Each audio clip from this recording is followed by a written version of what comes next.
इसी प्रकार से महाराज श्री के श्रीमुख से कथा प्रसंगों का निरंतर आनंद लेने के लिए पूज्य श्री के आधिकारिक YouTube चैनल को जरूर सब्सक्राइब करें और बेल आइकन को दबा दें।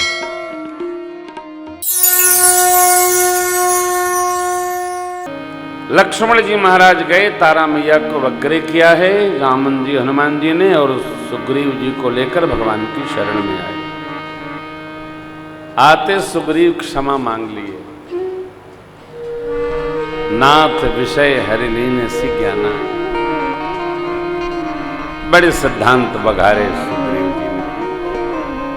भगवान ने कहा, तुम प्रिय मोहि भरत जिमी, भाई मेरे कार्य का स्मरण करो और उसको संपन्न करो। इधर जामुन जी हनुमान जी सारे कपियों को बुलवा रखे, देश के समस्त वन प्रदेश से कपि लोग आए, वानर लोग आए, भगवान के चरणों में वंदन किए।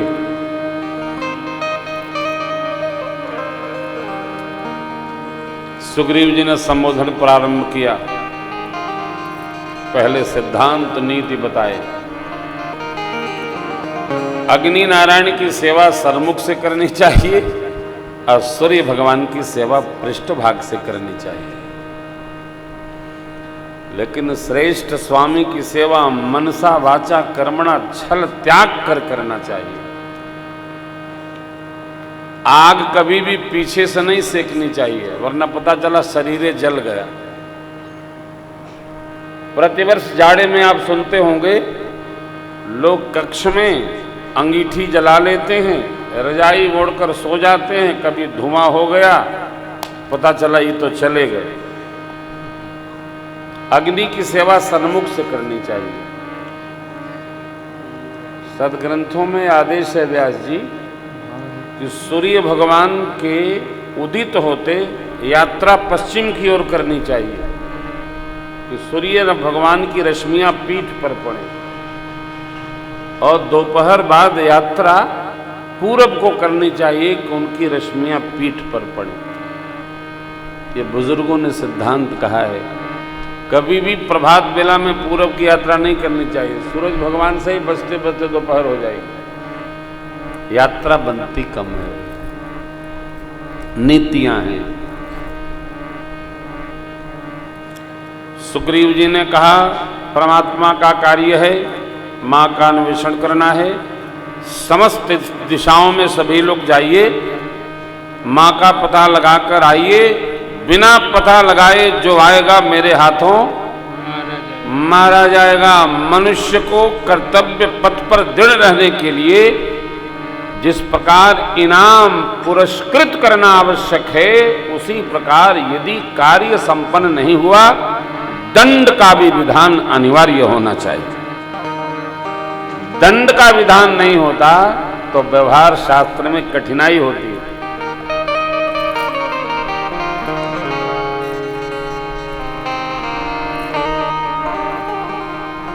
समय सीमा तो होनी ही चाहिए। इतने दिन में कार्य पूर्ण करिए।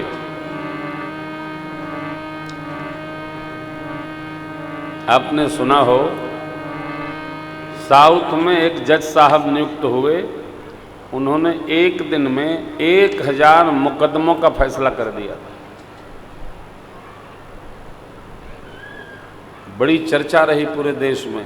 बोले इस तेजी से यदि मुकदमे फैसले होंगे तो कचहरियां खाली हो जाएंगी। तो वकील साहब लोगों ने कहा, इनका यहाँ से ट्रांसफ़र करिए साहब, नहीं तो हम लोग तो क्या करेंगे। क्या अर्थ है? अब वो न्याय का विषय है। वकील साहब लोग साक्षात भगवान के पार्षद हैं, यात्रा करते रहते हैं। सबके लिए कुछ न कुछ कार्य व्यापार होना चाहिए, व्यवहार चलता रहे, परंतु निर्णय की स्थिति भी सहज होनी चाहिए। बहुत लंबी यात्रा भी ठीक नहीं है। न्याय में विलंब न्याय को कलुषित करता है।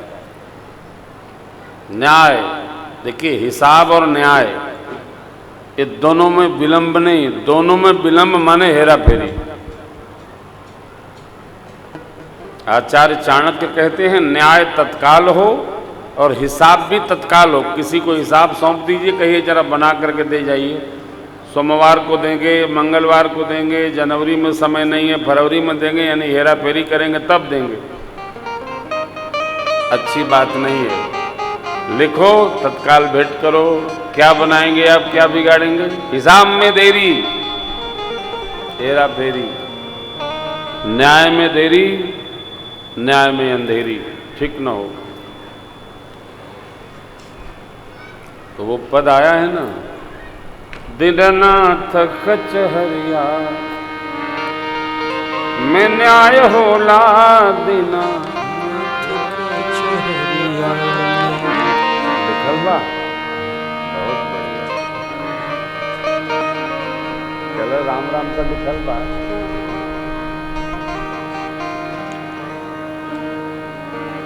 एक किसी साधक का ये पद है। सुग्रीव ने सबको संबोधन कर दिया। 10 यूथपति दक्षिण दिशा की ओर प्रस्थान कराए गए, क्योंकि भगवान ने जटायु जी ने जो बताया था वो सुग्रीव जी को सुझाया, बताया।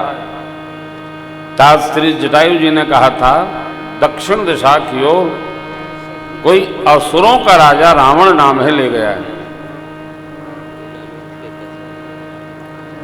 सभी लोग प्रभु को प्रणाम करते हैं, आशीष पाते हैं। सबसे बाद में श्री हनुमान जी ने प्रणाम किया।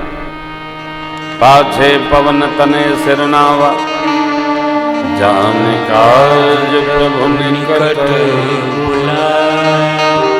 बरसा शीस सरोर कर मुद्रिका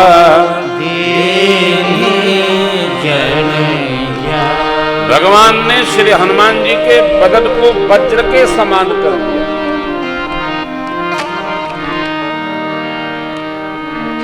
अपनी राम नाम अंकित मुद्रिका, जो संध्या वाली मुद्री है, वो हनुमान जी को भेंट किया। कहा ये पहचान रहेगी, दीजिएगा। भगवान ने देने के बाद एक संदेश कहा, बहु प्रकार सीतहि समुझाय हो, कही बल देगी तुम यार। मेरे बल का बखान करिएगा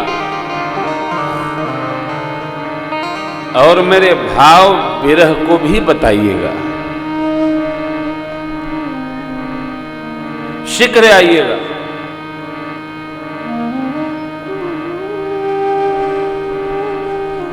प्रभु ने क्या कहा? बेग तुम शीघ्र आइएगा।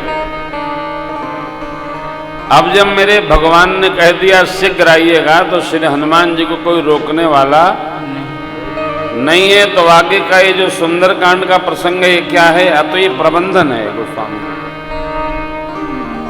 आप जानिए हनुमान जी कैसे कैसे गए, कैसे कैसे मिले विभीषण जी से।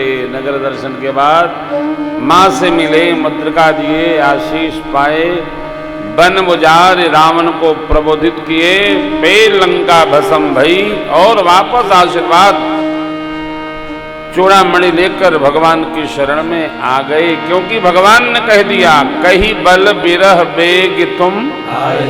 कोई रोक सकता नहीं। कोई रोक नहीं सकता हो। समाज चला, मां स्वयं प्रभा मिली, फल खाए, जलपान किए।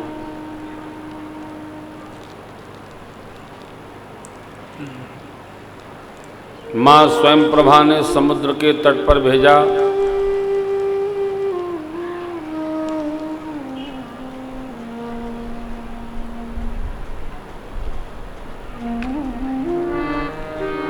संपाति जी मिले, जो जटायु जी के भैया हैं।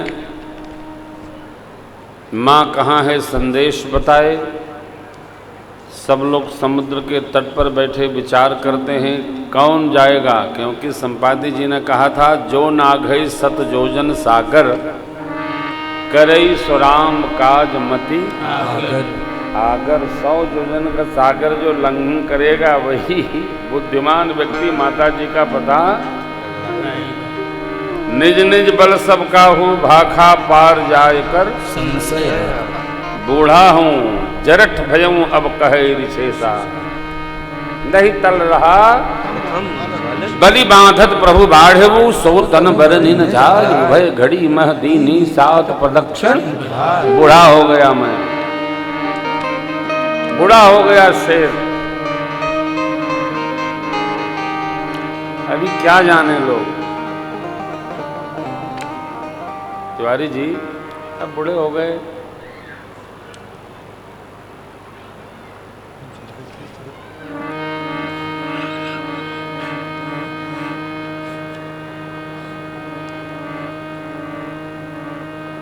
आदरणीय उमेश तिवारी जी पूरी अयोध्या रंग देते थे।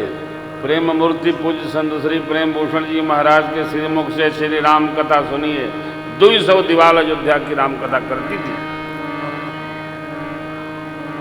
अब बूढ़ा हो गया शेर माँ कहती हैं आपकी वाह क्या बात। देखिए वृद्धावस्था का सम्मान करिए। क्या करिए? अरे थोड़ा बोलो तो। वृद्धावस्था का सम्मान नहीं कर पा रहे हैं तो अपमान कदापि मत करिए। सम्मान नहीं बन पा रहा है अपमान मत करिए, क्योंकि हम जो करते हैं प्रकृति हमारे साथ वही करती है। तो हम सम्मान करना सीखें, अपमान करना न सीखें। वृद्धावस्था अपने अनुभवों से हमको सींचती है। ऐसा होना ऐसा होना। वृद्धावस्था की तपश्चर्या से जो कुछ भी शिक्षण प्राप्त कर लेता है वो अपने जीवन के 20 वर्ष बचा लेता है, क्योंकि बुढ़ापा अपने अनुभव को प्रदान करती है। वृद्धावस्था आदर योग्य है।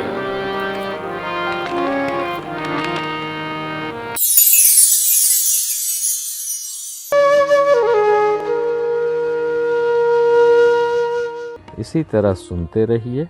चैनल को सब्सक्राइब करिए, बेल आइकन को दबा दीजिए और पुण्य अर्जन के लिए अपनों में शेयर करिए।